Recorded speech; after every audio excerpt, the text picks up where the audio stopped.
Désormais, un prix pour le journalisme est institué en mémoire de Béchi Ben Yammed en vue de perpétuer les valeurs d'indépendance, de rigueur et de recherche de l'excellence qu'incarnait le fondateur de Jeune Afrique. Posons la première pierre du prix Béchir Ben Yammed que nous avons toujours voulu créer depuis sa mort pour qu'il continue à vivre à travers d'autres journalistes qui seront récompensés par ce prix. L'annonce a été faite le jeudi 16 mai 2024 à Abidjan, fêtée au cours d'une cérémonie d'hommage autour de son livre mémoire de 528 pages intitulé « J'assume ». Une cérémonie dans le cadre de la 14e édition du Salon international du livre d'Abidjan. Le président de la République de Côte d'Ivoire, Alassane Ouattara et son épouse Dominique Ouattara ont assisté à l'hommage. Des hommes politiques, des journalistes, des promoteurs des médias, des écrivains, des étudiants ont fait ou écouté des témoignages sur l'impact de Béchi Ben Yammed sur le continent et sur son époque.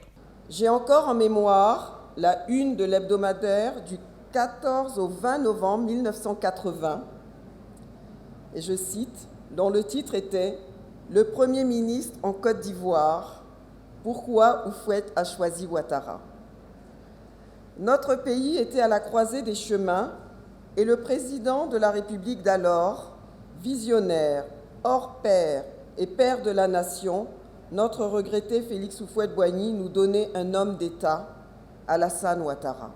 Je souhaite que l'hommage que nous rendons à Béchi Ben Yammed soit l'occasion de mieux connaître l'homme, de mieux évaluer la réussite de son œuvre et de mieux inscrire son destin dans le grand combat toujours actuel pour l'indépendance de la presse et de la liberté d'esprit.